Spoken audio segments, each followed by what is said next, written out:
Comment ça marche un pull rate? Tu te demandes si ça vaut la peine d'acheter une booster box puis de l'ouvrir, puis t'es comme, je vais-tu avoir des hits garantis là-dedans? Ben, je t'explique comment ça fonctionne, toute cette affaire.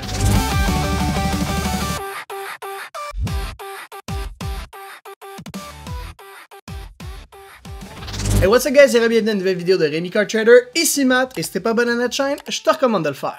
Les pull rates, c'est quoi un pull rate? Les gens disent, ah, est-ce que les pull rates sont bons, mais on sait-tu vraiment c'est quoi des pull rates? Pas mal sûr que tu connais peut-être pas toute l'information sur les pull rates en général, parce que d'un produit à l'autre, ça varie, puis pas juste du produit, ça va jusqu'à la caisse. Fait on va regarder ça ensemble. Premièrement, on va commencer avec le set le plus récent, Phantasmal Flame, qui vient tout juste de sortir. Dans le fond, c'est le set où les gens chase la Charizard Gold, la Charizard SIR, of course. Et dans le fond, ici, TCG Player vient tout juste de révéler en fait les pull rates officiels de ce set-là. Donc TCG Player, ce qu'ils font, c'est qu'ils ouvrent plusieurs paquets. Fait qu'on va dire qu'ils vont ouvrir 5000 packs, puis là, ils vont se baser sur le data qu'ils ont pour ça. Puis ils vont aussi se baser sur du data qui viennent de d'autres ouvertures, de d'autres gens ici et là, et c'est ce qui détermine les pourcentages de chance, les odds de sortir certaines cartes et de sortir certaines spécifiques cartes. Fait qu'il y a comme sortir une SAR, il y a sortir une SAR que tu veux. C'est deux choses différentes. Fait que si on regarde ici, on a quelques petites informations déjà qui s'affichent à nous. Donc on va commencer tout de suite avec les Mega Hyper Rare, les Gold Cards de l'ère Mega Evolution. Donc, là, ça dit pour n'importe quel Mega Hyper Rare, 1 sur 1260, puis ça dit pour une spécifique, 1 sur 1260. La raison est simple, il y a seulement une Mega Hyper Rare dans Phantasmal Flame. Si tu avais deux Mega Hyper Rare dans le set, comme dans Mega Evolution, où tu as la Lucario et la Gardevoir, à ce moment-là, le odds va être doublé. Donc, tu vas tout simplement multiplier par 2 le 1260 et ça va devenir 1 sur 2520, je pense. Je sais pas si j'ai fait mes maths correctement. Plus tu as d'un type de carte, plus ça devient difficile de sortir la carte spécifique que tu veux avoir. Si on regarde maintenant les SIR, donc les SIR, c'est dans laquelle se trouve la magnifique Charizard que tout le monde veut. Ben, à ce moment-là, pour n'importe laquelle, c'est 1 sur 80 packs. Fait je veux dire, il faut quand même que tu ouvres 80 packs pour sortir au moins une SAR. Si tu veux une spécifique, il faudrait que tu ouvres jusqu'à 400 packs pour sortir celle que tu veux, ce qui est quand même très intense. Si tu calcules que dans une booster box, tu as 36 booster packs, il va t'en falloir une couple. Il va falloir que tu ouvres au moins une caisse et demie, là, selon moi, pour sortir au moins la SR que tu veux. Mais encore là, ça peut changer aussi, puis je vous explique plus tard pourquoi. Pour les Illustration Rare, on est à 1 sur 9 packs, quand même très bien quand tu calcules que sur environ 9 packs, most likely, tu vas sortir une Illustration Rare. C'est quand même le fun, c'est des très bons odds comparé à Scarlet and Violet, qu'on va regarder tantôt, c'est très très bon. Pour une spécifique, ensuite, c'est 1 sur 118 packs, fait quand même assez intense. Quand tu regardes que tu veux sortir une seule Illustration Rare, si tu t'en veux une en particulier, ça t'en prend plus normalement que pour une SCR. Fait c'est un peu comme ça que tu calcules les choses. Si tu veux absolument une carte, moi je recommande tout le temps de juste l'acheter en single. C'est correct d'ouvrir des produits quand ça sort, les prix sont quand même plus abordables au début, donc on peut en profiter. Puis parfois tu peux être chanceux, mais quand ça fait un moment que tu ouvres des produits déjà et que tu n'as toujours pas sorti ta carte, fais juste l'acheter, ça va aller mieux. Pour les ultra rares, ça c'est les full art, donc ça on en a 1 sur 12 et on en a 1 sur 211 si tu veux sortir une spécifique. Et pour les doubles rares, ça c'est les EX régulières qu'on voit assez souvent. À ce moment-là, c'est 1 sur 5 packs et 1 sur 48 pour sortir une spécifique, qui est quand même fou pour sortir une EX en particulier. Là, les odds que je vous donne, ça veut pas nécessairement dire que c'est véridique. Ça veut pas dire que si tu ouvres 1260 packs, que tu vas la sortir à ta gold. Ça se peut très bien que tu la sortes pas. Genre, c'est des odds qui montrent un estimé de combien de packs ça prendrait pour en sortir, mais c'est pas garanti. Tu pourrais te rendre à 2000 packs puis ne pas l'avoir sorti ta gold. Là. Ça se peut très très bien. Et aussi, il faut penser dans le fond que les odds sont aussi calculés de façon différente d'un produit à l'autre. Fait que je vous explique ça. Ici, j'ai un case qui est plus scellé. Mais j'ai un case de Mega Evolution Enhanced Booster Box juste ici. Donc, dans une Booster Box, tu as un minimum garanti de hits que tu peux avoir, puis c'est calculé par échelle de rareté. Et dans une Booster Box, dans un case, tu as d'autres pull rates garantis. En gros, comment ça fonctionne, c'est dans une booster box, tu vas avoir en moyenne de 13 à 16 hits de garantie. Ça veut dire, c'est très rare, à part si c'est une error box, que tu te ramasses avec en bas de 13 hits. Souvent, tu vas te ramasser avec au moins 7 à 8 double rares qui sont des EX régulières. Tu vas te ramasser avec un minimum de 2 ultra rares. Donc ça, c'est les full art, les items. Et je crois que tu es comme garanti au moins une item dans chaque boîte. Et tu peux ensuite avoir minimum de 2 jusqu'à 4 ultra rares. Donc ça te donne une bonne idée. Par la suite, les Illustration Rare, tu es minimum garanti d'en avoir 4. Tu peux parfois en avoir 5. Donc t'es sûr et certain qu'en ouvrant une booster box, tu as 4 Illustration Rare. Les SAR sont pas garanties dans les boîtes. Elles sont garanties dans les cases. Puis ça, je vous explique ça après. Donc, si t'es chanceux, tu vas avoir une SAR dans ta boîte. Tu peux très bien avoir une SAR et 4 ultra rares. Ça arrive quand même fréquemment. Ben, fréquemment quand t'es chanceux. Et finalement, la Mega Hyper Rare, un peu comme les SAR, n'est pas garantie du tout. Elle est garantie, mais pas dans chaque caisse. Elle est garantie, je pense que c'est 1 sur 3 caisses. Je vais rentrer plus dans les détails là-dessus dans un instant, mais tout ça pour dire, dans le fond, que ça vous dit un peu ce que vous pouvez sortir. Fait qu'en ouvrant une booster box, vous savez que vous avez un minimum garanti de ça. Est-ce que c'est un minimum qui garantit un retour sur investissement? Généralement, non. Il faut que tu sortes une SAR pour essayer de rentrer dans ton investissement le 3/4 du temps, et comme je vous dis, c'est pas garanti à chaque boîte. À noter aussi que vous pouvez très bien hit une SCR et une Gold dans la même boîte et suivi de, si vous voulez, 4 ultra rares, 5 Illustration Rare et 8 EX régulières. Donc ça serait le meilleur scénario possible dans une ouverture d'une box. Vous seriez super chanceux, mais vous auriez le maximum de hits. Comment ça fonctionne des cases de booster box? Dans le fond, dans un case, tu retrouves 6 booster box au total. Et comment que c'est calculé? C'est que Pokémon va garantir de 2 à 3 SIR par case. Donc, ça va jamais arriver, sauf si tu as un error case, qui est très rare, d'avoir une SAR par boîte. Ça n'arrive quasiment jamais. Donc, dis-toi que tu ouvres une caisse chez toi, que tu es super chanceux et que tu as sorti en 3 boîtes, 3 SAR. Tu peux déjà guesser qu'il ne va plus te rester de SAR dans les autres boîtes. Tu sais que c'est des boîtes sans SAR 3/4 du temps. Est-ce que ça va être les SAR que tu veux? À ce moment-là, c'est pas garanti. Tu pourrais très bien avoir 3 fois Dawn, 3 fois Mega Lopunny, ou 2 Mega Sharpedo et une Rotom et aucune Charizard. Donc ça veut pas dire que si tu ouvres une caisse, que tu vas avoir une Charizard. C'est sûr que tu augmentes tes odds parce que tu ouvres plus de packs, mais ça veut pas dire que tu vas avoir une chance de hit la Charizard nécessairement. Donc comme je vous dis, 2 à 3 SCR par boîte, par caisse, c'est ça le odds régulier de Phantasmal Flame en ce moment, et aussi de majoritairement beaucoup de sets où il te garantissait, on va dire dans Sword and Shield, peut-être 2 alternate art par case, ou dans Scarlet Violet, 2 SCR par case ou 3 SCR par case. C'est quand même assez similaire d'un set à l'autre.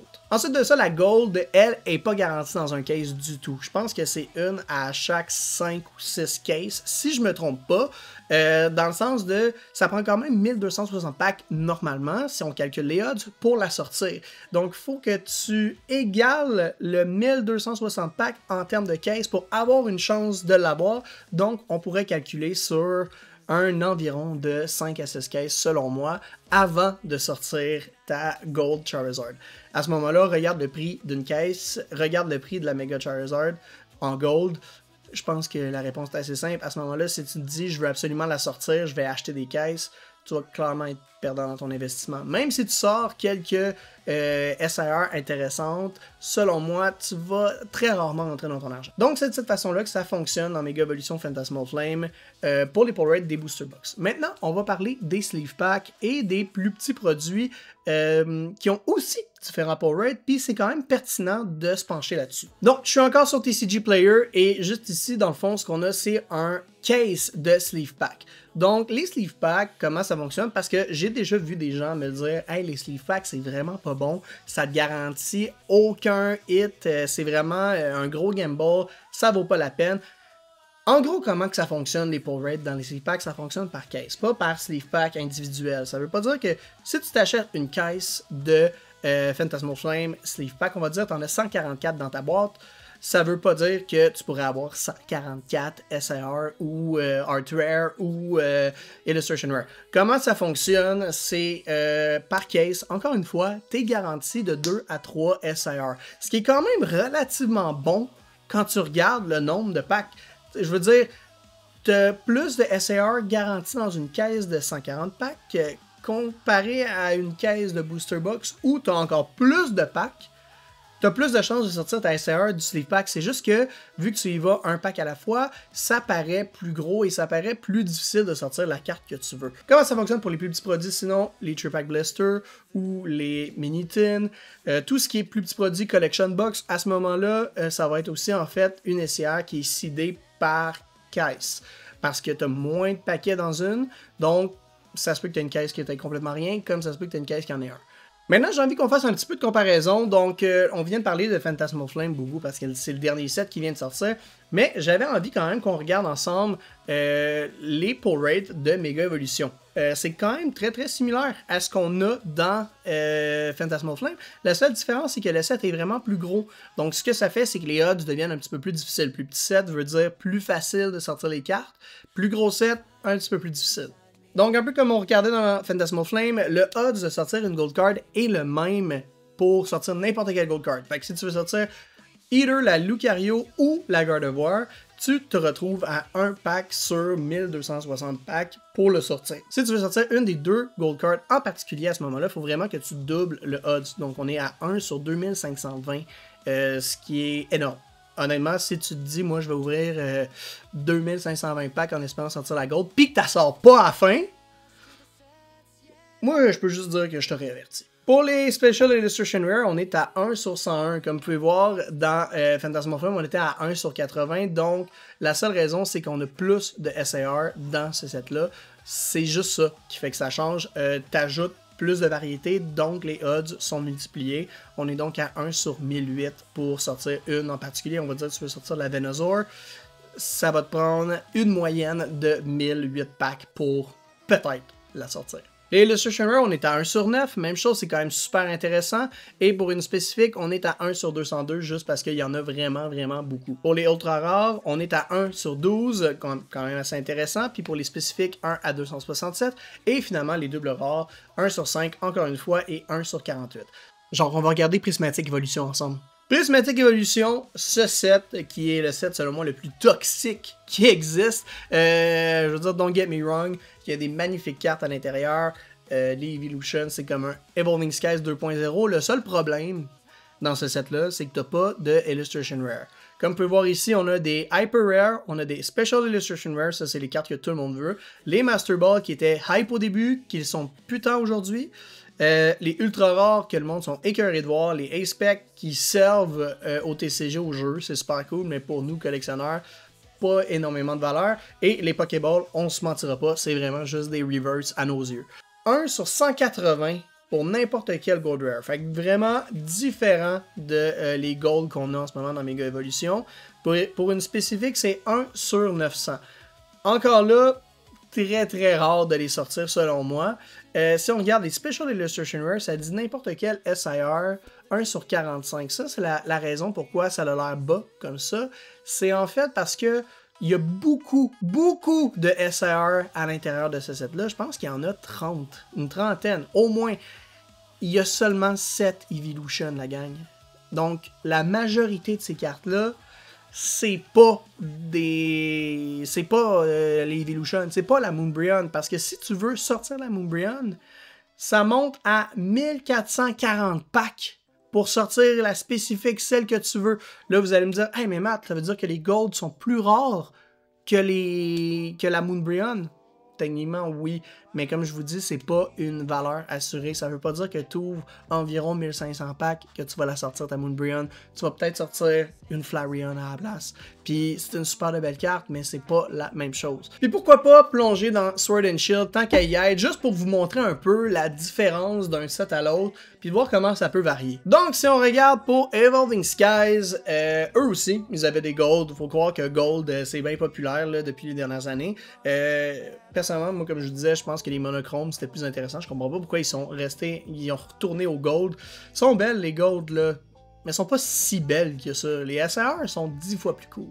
Les monochromes, ça c'était hot. Tout ça pour dire, quand on regarde les Gold Rare, pour n'importe quel Gold Rare, ça dit 1 sur 109, ce qui est énorme. C'est l'équivalent d'un pull rate de SAR en ce moment dans Mega Evolution. Puis pour une spécifique, on dit 1 sur 1313. Vraiment, vraiment difficile. Pour les Rainbow Rare, on est à 1 sur 118 et 1 sur 1894. Mais il y a quand même beaucoup de Rainbow Rare dans ces sets-là. C'est ça le problème, en fait, c'est qu'il y a plus de cartes, c'est des gros sets, donc c'est plus difficile à compléter à ce moment-là. Ça reste énorme comme pull rate, 1 sur 1894, quand tu calcules que nos gold cards en ce moment, qui sont les plus rares, c'est du 1 sur 2520. Moi, je trouve que c'est heavy, là. Pour les alternate art, on est à 1 sur 332. Pour juste sortir n'importe quel alternate art, il faudrait techniquement que tu ouvres 332 packs. Calcule-le. Calcule. Ça te prend combien de booster box pour ça? Là? Ça vaut-tu la peine? Les booster box valent 2500$ chaque. Minimum! À un certain point, les sets, ça vaut plus la peine de les ouvrir. Il faut que tu achètes des singles. 100%, tu peux ouvrir des packs ici et là, mais les chances que tu sortes de quoi sont très minces. Il y avait aussi les Altered V. Donc, dans le fond, c'est ça. Tu as une forme de Altered qui sont les VMAX et tu as des Altered V qui sont un petit peu plus communes, mais quand même qui restent dans le même barème que les SR qu'on a aujourd'hui. Donc c'est 1 sur 91 packs. Puis pour n'importe laquelle, pour une en particulier en fait, ça serait 1 sur 1001, ce qui est aussi énorme. Et finalement, les Full Art, donc 1 sur 36 et 1 sur 972. C'est fou de se dire que Evolving Sky était vraiment plus difficile que n'importe quel set moderne qu'on a aujourd'hui. Puis on trouve quand même le moyen de chialer sur le fait que parfois les pull rates sur nos sets sont pas assez bons, puis qu'on n'est pas capable de rien sortir. Je m'excuse, guys, mais Evolving Skies, ça c'est un vrai challenge, puis je vous parle même pas de Sun and Moon. Fait qu'en tout cas, tout ça pour vous éduquer un peu, puis vous montrer un peu comment ça fonctionne les pull rates. C'est de cette façon-là que ça fonctionne. Et comme je vous dis, c'est pas des nombres et des chiffres absolus. Faut pas que vous vous fiez à ça en vous disant « Ah, je vais être capable de sortir la carte que je veux en me fiant à ces données-là. » C'est pas comme ça que ça marche du tout, du tout. Le but, c'est juste de vous informer pour vous donner une idée de qu'est-ce que c'est et que vous sachiez un peu quand vous achetez des produits, d'où ça vient et qu'est-ce qui peut influencer les pull rates par la suite. Donc, c'est ça qui conclut la vidéo d'aujourd'hui. Merci beaucoup d'avoir été avec moi. N'oubliez pas de me laisser un petit pouce en l'air. Commentez-moi en bas de la vidéo aussi, selon vous, quel set a le meilleur pull rate de tous les temps. Puis sur ce, on se dit à la prochaine. Ciao!